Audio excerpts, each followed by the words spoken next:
Breaking headline, ABC News confirming that the FDA is now expected to authorize a booster shot, a third shot for immunocompromised people in this country within 48 hours. The CDC will meet on this. The CDC director then expected to act. It comes as the U.S. is now averaging more than 110,000 new COVID cases a day, the most since February, of course, fueled by this Delta variant. Hospitals across the South tonight reporting they're at a breaking point.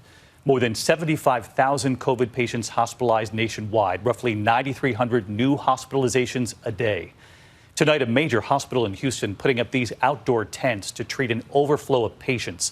Dozens of hospitals in the state reporting few, if any, ICU beds remaining. And the governor of Texas, who has railed against mask mandates, now pleading for outside help, doctors, nurses, and what the governor has just announced there. Tonight, Mississippi requesting help from the U.S. Navy hospital ship Comfort, the ship that came to New York. They say they now need help, with health officials warning the state's hospital system there could collapse within a week. Tonight, California becoming the first state in the country to require all teachers and staff to be fully vaccinated or get weekly COVID tests. In Tennessee, protesters chasing down healthcare workers who talked about masks in schools, saying they could protect children. The protesters shouting, "We will find you." Tonight, vaccinations are inching up with this newest surge taking hold in this country. Nearly 69% of people 12 and older now receiving at least one dose. There is also new guidance tonight involving pregnant women and this virus. We will carefully get to it all for you. And ABC's Victor Kendo leading us off tonight from Florida. Tonight, government officials confirming to ABC News that tomorrow the FDA is expected to authorize a third booster shot for immunocompromised people, including kidney transplant and cancer patients on chemotherapy. A CDC advisory panel will then meet on Friday, with possible action expected from the CDC director soon after. It comes amid a growing emergency across much of the South. Tonight, inside this ICU in Gainesville, Florida, they're overwhelmed. Teams trying to make room for a crush of new COVID cases while trying to keep the patients they already have alive. What does that mean? That's a code. So what's happening now? That's a patient who is unstable right now. It's either no blood pressure or oxygenation is bad or heart rate just went to zero. How often does that happen per day? Almost every day. Multiple times a day? Multiple times a day. UF Health Shands Hospital is seeing younger patients getting sicker faster, nearly all unvaccinated. This is the second major surge. This surge is actually much bigger than anything that we have seen before.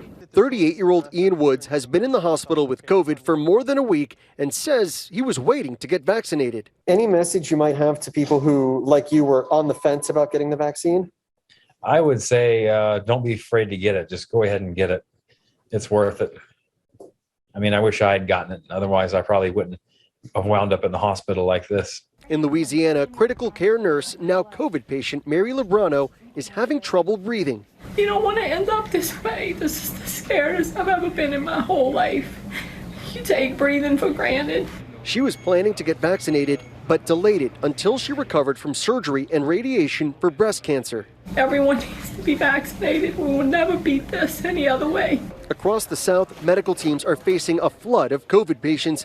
Doctors pitching in to help nurses. I was giving bed baths on Sunday, emptying trash cans, changing sheets, rolling patients to MRI. In Mississippi, hospitals warning the system could fail within a week. The state asking the Biden administration for the USNS Comfort ship, the 1,000-bed floating hospital that was docked off Manhattan at the height of the pandemic. In Texas, hospitals say they're running out of nursing staff in ERs, ICUs, and operating rooms. This pace is simply not sustainable. We will not have enough hospital space. We will not have enough nursing staff. 1,500 COVID patients now streaming into hospitals, but the state tonight has just 368 ICU beds available. COVID patients like Tim Cotto have been waiting for days for an open ICU bed. The nurse comes running out that he had gotten a bed in New Mexico. So we were so excited and we celebrated, but unfortunately since then, my husband has taken a turn for the worse and he desperately needs an ICU bed in the Houston area. Tonight, he's finally in an ICU bed in critical condition. The governor of Texas, who has fought against mask mandates, is now asking for medical help from outside the state. He's asking hospitals to put unnecessary surgeries on hold. Tonight, as the governor now begs for help, Cities like Dallas and San Antonio are fighting back against his opposition to mask mandates. 2 judges ruling local officials can now require masks. San Antonio's mayor says lives will now be saved. It is effective immediately. It's already going to have impact, and we believe it'll save lives. In Florida, 2 school districts mandating masks too, in open defiance of Governor Ron DeSantis. In Williamstown County, Tennessee, protesters heckling healthcare professionals who spoke about the benefits of masks at a school board meeting. Some could be heard shouting, "We will find you." Tonight, the CDC is urging pregnant women to get vaccinated, pointing to growing evidence that the vaccine poses no increased risk for miscarriage and no safety concerns for pregnant women or their babies. But just 23% received 1 dose of a vaccine during pregnancy.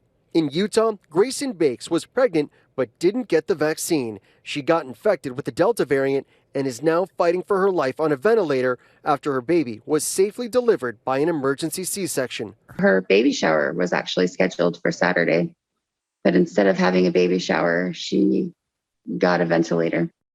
We have to keep telling these stories from across the country. And Victor, let's get back to that breaking headline late today. The FDA now expected to approve a booster shot for the immunocompromised who've already been vaccinated. Give us an idea, a bottom line here, of the timing over the next few days. How soon could we actually see this, a potential 3rd shot for some vaccinated Americans?